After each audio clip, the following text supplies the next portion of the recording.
ಅವರೆಲ್ಲ ಕಷ್ಟಪಟ್ಟು ಬೆಳೆದ ತೆಂಗು ಅಡಿಕೆ ಕೈಗೆ ಸಿಗುತ್ತೆ ಅನ್ನೋ ಆಸೆಯಲ್ಲಿದ್ರು.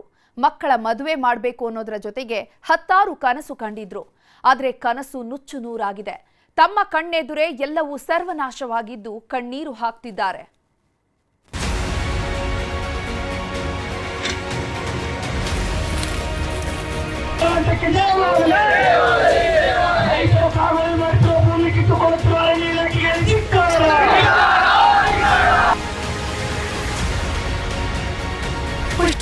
ತೋಟದವರಿಗೆ ಸಾಯಿಸ್ಬೇಕು, ಗನ್ನು ತಗೊಂಡು ನನಗೆ ಸಾಯಿಸಿದ್ರೆ ನಿಮ್ಗೆ ಹೇಳೋರು ಕೇಳೋರು ಯಾರು ಇರಲ್ಲ.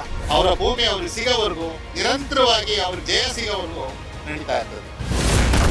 ಕಷ್ಟಪಟ್ಟು ಬೆಳೆದ ತೆಂಗು ಅಡಿಕೆ ಮರ ನೆಲಸಮ. ಅರಣ್ಯ ಇಲಾಖೆ ವಿರುದ್ಧ ಅನ್ನದಾತರ ಆಕ್ರೋಶ. ಹತ್ತಾರು ವರ್ಷಗಳ ಶ್ರಮ ಬದುಕು ಹಸನಾಗುತ್ತೆ ಅನ್ನೋ ರೈತನ ಕನಸು ನುಚ್ಚು ನೂರಾಗಿದೆ.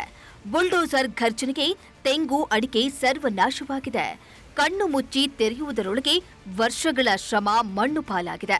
ಕಷ್ಟಪಟ್ಟು ಬೆಳೆದ ಅಡಿಕೆ ತೆಂಗು ಮರಗಳು ಕ್ಷಣಾರ್ಧದಲ್ಲೇ ನೆಲಕ್ಕುರುಳಿವೆ. ಈ ದೃಶ್ಯಕ್ಕೆ ತುಮಕೂರು ಜಿಲ್ಲೆಯ ಶಿರಾ ತಾಲೂಕಿನ ಬುಕ್ಕಾಪಟ್ಟಣ ಸಾಕ್ಷಿಯಾಗಿದೆ.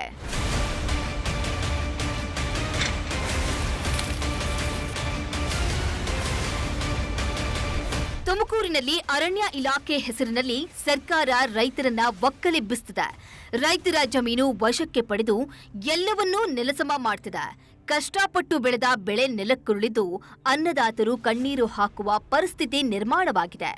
ಇದರಿಂದ ಒಕ್ಕಲೆಬ್ಬಿಸುವ ವಿರುದ್ಧ ಸಾಗುವಳಿ ರೈತರ ಪ್ರತಿಭಟನಾ ಸಮಾವೇಶ ಹೆಸರಲ್ಲಿ ಆಕ್ರೋಶ ವ್ಯಕ್ತಪಡಿಸಿದ್ದಾರೆ. ಈ ಗಿಡ ಕಡಿಯುವಾಗ ನಾವು ಸಣ್ಣದಿಂದ ಎಷ್ಟು ನಾವು ಕಷ್ಟಪಟ್ಟಿದ್ದೀವಿ. ಆ ಗಿಡ ಕಡಿಯೋದು ಬದಲಿ ಫಸ್ಟು ತೋಟದವರಿಗೆ ಸಾಯಿಸ್ಬಿಡ್ರಿ. ನೀವು ಸುಮ್ಮನೆ ಬಂದಿದ್ದಲ್ಲ, ಗನ್ನು ತೊಗೊಂಡು ನನಗೆ ಸಾಯಿಸಿದ್ರೆ ನಿಮ್ಗೆ ಹೇಳೋರು ಕೇಳೋರು ಯಾರೂ ಇರಲ್ಲ. ಆರಾಮಾಗೆ ತೋಟನ ಕಡಿಬೋದು ನೀವು. ಇವತ್ತು ಬೇರೆ ಕೆಲಸ ಮಾಡೋಕ್ಕೆ ನಮ್ಮ ಕೈಲಿ ಏನೂ ಇಲ್ಲ. ಆಮೇಲೆ ಭಿಕ್ಷೆ ಬಿಡೋಕ್ಕೂ ರೂಢಿ ಇತ್ತಿಲ್ಲ. ಕೊಟ್ಟಿದ್ದ ಕೈ, ದುಡ್ಡು ನೋಡಿದ ಕೈಗಳು ಭಿಕ್ಷೆ ಬೇಡೋದು ರೂಢಿಲ್ಲ ಸರ್. ಮೊದಲು ನಮ್ಮನ್ನು ಕೊಂದು ಆಮೇಲೆ ಮರಗಳನ್ನು ಕಡಿಯಿರಿ ಅಂತ ರೈತರು ಅರಣ್ಯ ಇಲಾಖೆ ವಿರುದ್ಧ ಹಿಡಿಶಾಪ ಹಾಕಿದ್ದಾರೆ. ನಾವು ಕೈ ನೀಡಿ ದಾನ ಮಾಡುವವರು ಈಗ ಭಿಕ್ಷೆ ಬೇಡುವ ಪರಿಸ್ಥಿತಿ ನಿರ್ಮಾಣವಾಗಿದೆ. ದಾನ ಕೊಟ್ಟವರು ಹೇಗೆ ಭಿಕ್ಷೆ ಬೇಡಲಿ ಅಂತ ರೈತರು ಗದ್ಗದಿಕರಾಗಿದ್ದಾರೆ. ಯಾವುದೇ ಮುನ್ಸೂಚನೆ ನೀಡದೆ ಇದ್ದಕ್ಕಿದ್ದಂತೆ ಬಂದು ತೋಟ ನಾಶ ಮಾಡಿರೋದು ಎಷ್ಟು ಸರಿ? ನಮಗೆ ಜಮೀನು ವಾಪಸ್ ನೀಡದಿದ್ದರೆ ಸುಮ್ಮನಿರುವುದಿಲ್ಲ ಎಂದು ಎಚ್ಚರಿಸಿದ್ದಾರೆ.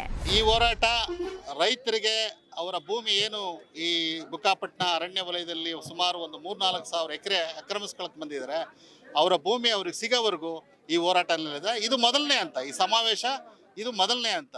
ವಿಭಿನ್ನವಾದ ಹೋರಾಟಗಳು ಈ ನಿರಂತರವಾಗಿ ಅವ್ರಿಗೆ ಜಯ ಸಿಗೋವರೆಗೂ ನಡೀತಾ ಇರ್ತದೆ. ಅರಣ್ಯ ಇಲಾಖೆ ಕೇವಲ ಮರಗಳನ್ನು ಕಡಿದಿಲ್ಲ, ಬದಲಿಗೆ ರೈತರ ಜೀವನಾಡಿಯನ್ನೇ ಕತ್ತರಿಸಿ ಹಾಕಿದೆ.